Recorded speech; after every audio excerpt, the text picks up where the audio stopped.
Hindi ko pala naikwento kahapon na kahapon pa ako sumusubok humanap ng mga minivan dito sa Taiwan, pero hanggang ngayon ay wala akong nakikita. Kakabanggit ko lang kayo na walang Suzuki minivan dito. Ito yung katabi namin.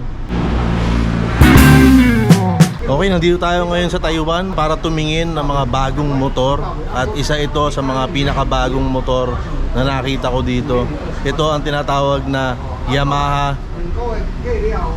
May nakalagay na Venura eh. Hindi ko alam kung yun. Pero walang ganito sa Pilipinas. Kala mo e-bike lang. Para siyang Rucus. Parang Rucus o yung Zoomer ng Honda. Oh, ganda na ito. Ang forma na ito. Kami naman, hindi naman kami expert sa motor. Kaya kung ano yung sabihin namin, pwede kami magkamali. Kung maniniwala kayo, bahala kayo. Basta kami, hindi kami expert.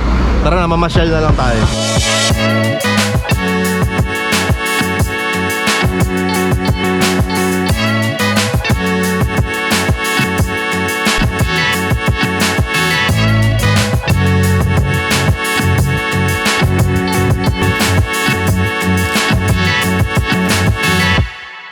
Okay, andito kami ngayon sa isang lugar na maganda. Hindi ko alam kung ano tawag dito, pero maganda rito. Kasi may mga bagay dito na wala sa atin. Diba gano'n naman? Pagka merong mga unusual na bagay, maganda yun. Kasi may na-experience kang bago. Okay, so kanina pa kami naglalakad-lakad dito. At gaya na nakikita ninyo ay mainit. So, feeling mo minsan hindi ka na fresh, nagpapawisan ka na. Buti na lang, meron akong baon palagi na Centaur's Parche. Galing sa Centaur's Parche, Valenzuela. Yes, sir! Kahit na pawis ka na, spray ka na ng konti. Feeling fresh ka na naman! Centaur's Parche. Galing sa Centaur's Parche, Valenzuela. Get ka na.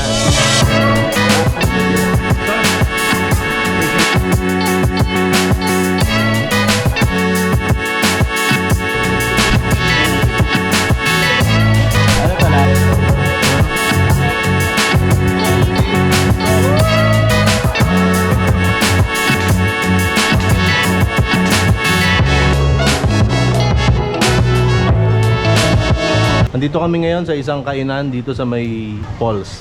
Basta Falls daw ipupuntahan namin. Pero wala pa tayong Falls na nakikita, di ba? Wala pa. Wala pa. Naririnig pa lang. Oh, narinig pa namin yung Falls pero hindi pa namin nakikita. So kakain muna kami.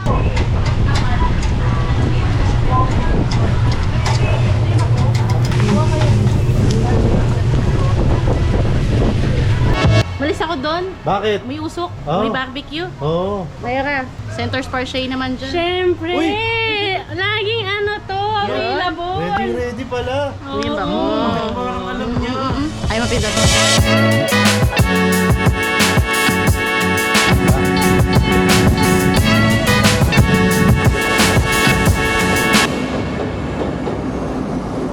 Okay, andito na kami ngayon sa loob ng street na maraming tao at maraming pagkain. Maya't maya may humihinto dahil maya't maya ay may nag-aalok ng free taste. Yung iba naman ay bumibili. So, natural na magkaroon ng traffic dito, no? Ang daming tao talaga rito. Boy, nakita na ako ng kainan na masarap. Ano? Saan? Ito. Ano yan? The Ebak Gift Shop. Parang wala naman sila titindang kinakain. Konting observation lang. Habang naglalakad kami rito kanina, hindi mo may pagkakaila, no, na buhay ang turismo dito sa parting ito ng Taiwan dahil napakaraming tao talaga. Halo-halo ang mga tao rito. Welcome back sa turismo. Uy, naalala ko si Bukbok. Bukbok, I miss you.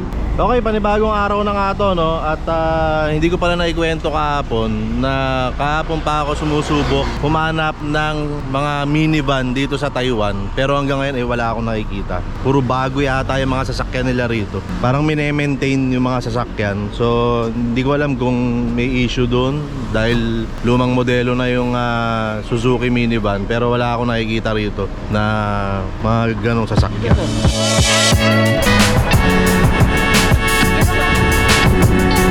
Kakabanggit ko lang kayo na walang Suzuki minivan dito. Ito yung katabi namin. Suzuki rin siya. Hindi ko alam kung anong Suzuki to. Tignan natin sa likod. Suzuki Solio. Ganda rin, maporma rin. Yun nga lang, mas maigsi siya. Suzuki Solio. Very nice, very good looking. Ewan ko kung may ganyan sa Pilipinas.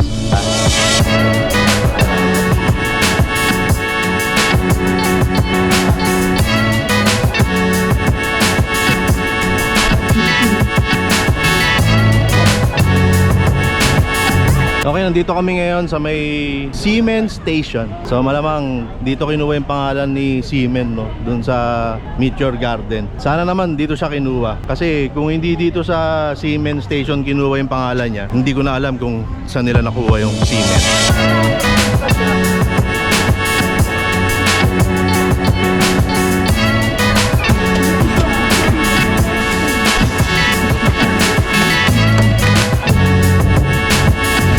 Dito sa Taiwan, meron ditong mga bike na kagaya nito na pwedeng rentahan, no? Parang may card na itatap dito, tapos bibitaw na siya dun sa lock. Ito, ayan, yan yung lock niya eh. Ayan. So ang ganda lang ng idea kasi parang kung commuter ka, halimbawa magbubus ka o kaya magte-tren ka, pagdating mo sa isang kanto may available na ganito, so pwede mo siyang gamitin. Ang ganda ng idea, tsaka parang dun mo makikita na mababait, no, yung mga tao dito sa Taiwan. Kasi ewan ko kung may pagkakakilanlan yung card nila, hindi ko alam, wala akong idea, pero feeling ko hindi ko naman nila lahat. Kung sa Pilipinas may ganito, baka pagkakuha bebenta na kagad, di ba? Parang ganon. So nakakatuwa na dito sa Taiwan ay merong ganito na means of transportation, no, na rerentahan mo yung bike. So bike ka lang sa pali-paligid kung saan yung gusto mong puntahan. Naisip ko pa nga, baka mamaya may kukuha ng ganito, no, sa Pilipinas. Eh ano, fan ni Ian Howe, dinala sa Bicol, no. Magbabike ako hanggang Bicol. Bago galing ka ng Pasig o kaya galing ka ng Caloocan, pagkuha mo nito, dinala mo sa Bicol, long ride hanggang Bicol. Shout out Ian Howe. At least ngayon kita namin yung tuktok ng ng mayon.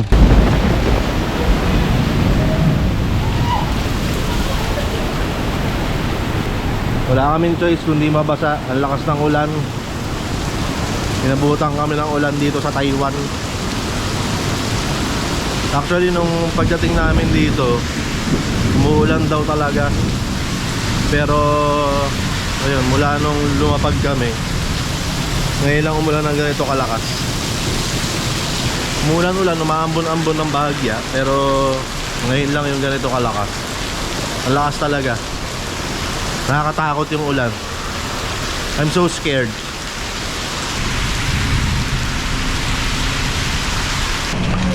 No choice, no choice, no choice. Okay, di ko naman naiintindihan yung nakasulat. Basta dito kami tumuloy. Yan, isa dyan sa mga kwarto dyan. Sa third floor. Okay, third floor kami tumuloy dyan. Inuwento ko lang. So, exit na kami dun sa tinuluyan naming apartment. Pero hindi pa rin kami tapos kasi mag-shoot pa kami ng isa pang vlog. Malamang naka-upload na rin yan sa Team Canlas TV. Puntahan nyo na lang. So, si Kuya... Ano ka pangalan mo ulit, Kuya? Andy, si Kuya Andy. Saktong sakli. Masara ba? Masara yan. Oh.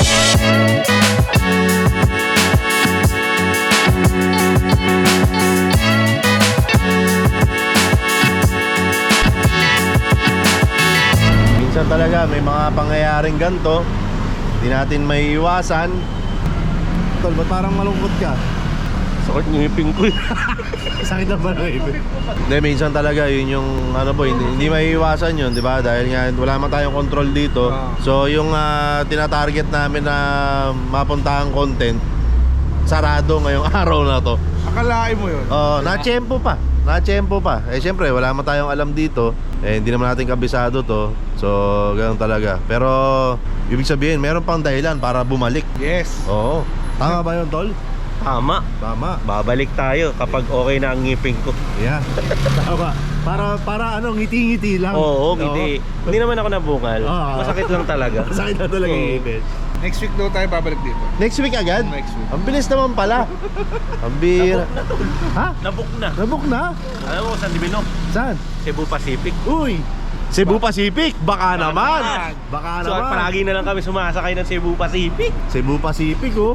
Oh, ikaw ba? Ano masasabi mo sa Cebu Pacific? Cebu Pacific? Uy, naging si Lebron. Terno pala yung Team Manila mo sa Crown Manila. Naman, Oh, white tapos stripes, di ba? Ganun din yung sombrero. Oh. Ganda ba? Hindi. Shoutout mo rin yung Team Manila. Team Manila, baka naman. Shoutout sa'yo. Saan ba galing yan? Team Manila, maraming salamat sa pagpapadala. Meron din siya doon. Yun. Malaki daw sa kanya, malaki. Di Manila! Yan. This is from you! Yan. Ayun lang yun. Crown Manila! This is from...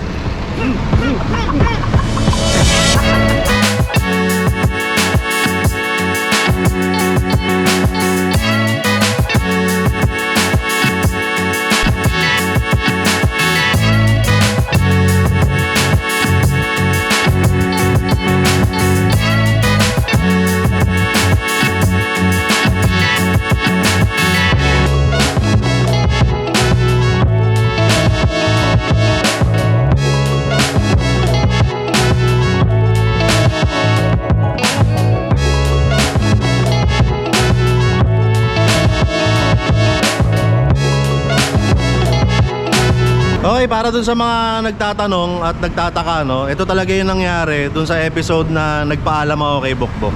Ito talaga yung totoong nangyari nun.